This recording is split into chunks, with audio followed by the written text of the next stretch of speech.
अब हम स्टार्ट करने जा रहे हैं integration. Integration is reverse of differentiation. ये इंटीग्रेशन का साइन है और साथ में dx लिखते हैं और इधर फंक्शन लिखते हैं। डिफरेंशिएशन ऑफ साइन एक्स होता है cos x, तो इंटीग्रेशन ऑफ cos x ये होगा साइन एक्स। cos x से इंटीग्रेशन साइन एक्स, ये इंटीग्रेशन साइन और dx के साथ में चलेगा। इसी तरह से डिफरेंशिएशन ऑफ cos x होता है माइनस साइन एक्स, तो integration of minus sine x is cos x।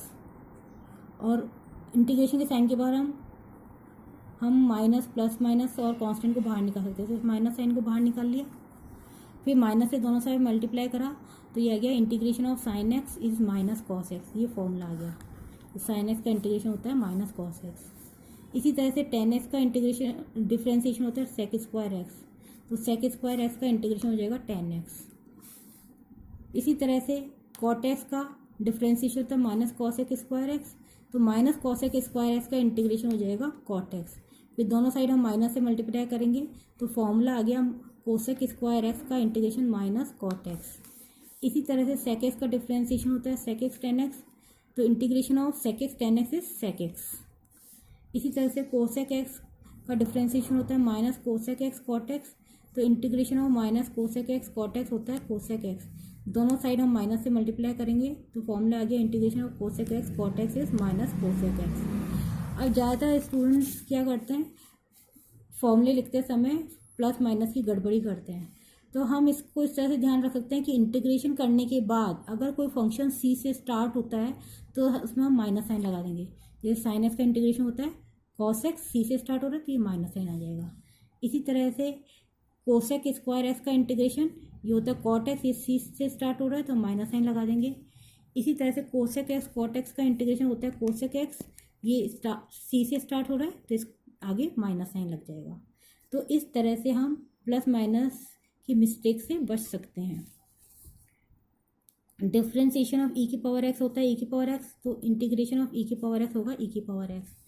इसी तरह से ए की पावर एक्स का डिफरेंशिएशन होता है ए की पावर एक्स लॉग ए, तो इंटीग्रेशन ऑफ ए की पावर एक्स लॉग ए होगा ए की पावर एक्स।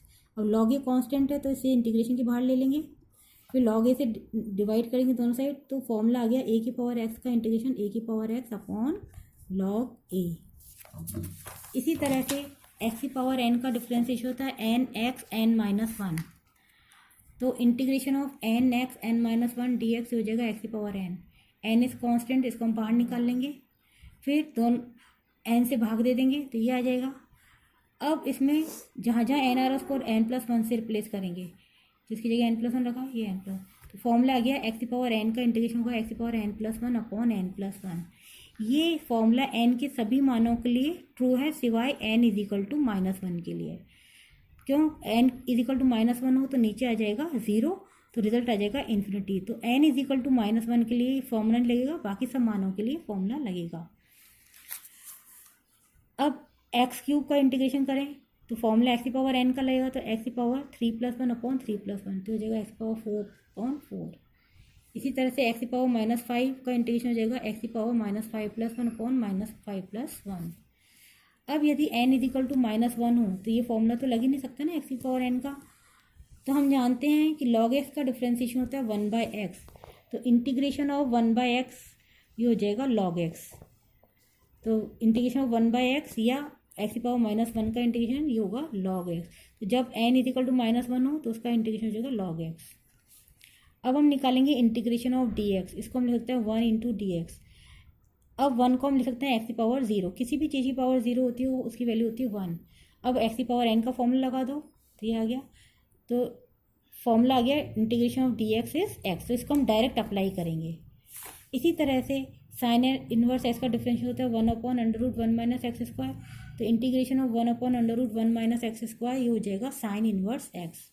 इसी तरह से कॉस इनवर्स एक्स का डिफरेंशियल होता है minus one upon under root one minus x square, तो one minus one upon under root one minus x square का इंटीग्रेशन हो जाएगा कॉस इनवर्स एक्स। दोनों साइड माइनस से मल्टीप्लाई करो तो ये जाएगा one upon under root one minus x square का integration minus cos inverse x. इसी तरह से टेन इनवर्स एक्स का डिफरेंशिएशन होता है one upon one plus x square, तो integration of one upon one plus x square होता है टेन इनवर्स एक्स। इसी तरह से ये डिफरेंशिएट होता है तो ये integration of 1/1 plus x square हो जाएगा minus cot inverse x. Sec inverse x का डिफ्रेंसिएशन होता है 1/x under root x square minus 1, तो 1/x under root x square minus 1 का इंटीग्रेशन हो जाएगा सेक इनवर्स एक्स। इसी तरह से कोसेक इनवर्स एक्स, तो -1/x under root x square minus 1 का इंटीग्रेशन होगा कोसेक इनवर्स एक्स। दोनों साइड माइनस से मल्टीप्लाई करेंगे तो ये आ जाएगा। अब some important theorems. Integration of dx हम हमेशा लेंगे x। अब tan x स्क्वायर का इंटीग्रेशन करना है, तो tan इज कांस्टेंट, तो कांस्टेंट को हम बाहर निकाल लेंगे और एक्स स्क्वायर का इंटीग्रेशन कर लेंगे। अब एक थ्योरम है कि बहुत सारे फंक्शंस हैं और बीच में प्लस लग रखा है, जैसे पहला है x sin x e x, तो हम अलग अलग इसको इंटीग्रेट करेंगे। पहले x का इंटीग्रेशन लेंगे, फिर sin x का इंटीग्रेशन लेंगे, फिर e की पावर x का इंटीग्रेशन लेंगे। तो इसको अलग अलग इंटीग्रेशन में तोड़ लेंगे, तो अलग अलग इंटीग्रेशन साइन लगेगा, तो dx साथ में लगेगा, ये इंटीग्रेशन साइन dx और अलग अलग फंक्शन लगेगी। अब x का इंटीग्रेशन x²/2, sin x का integration minus cos x, e की पावर x का e की पावर x, और इंटीग्रेशन करने के बाद हम इसमें c ऐड करते हैं, तो c होता है हमारा कांस्टेंट ऑफ इंटीग्रेशन। ऐसे फॉर्मूले में भी आप किताब में देखेंगे तो फॉर्मूले में c ऐड कर रखा है, वो c होता है हमारा कांस्टेंट ऑफ इंटीग्रेशन। अब सपोज ये कोई क्वेश्चन है, तो हम क्या करेंगे, पहले इसको इंटीग्रेट करेंगे।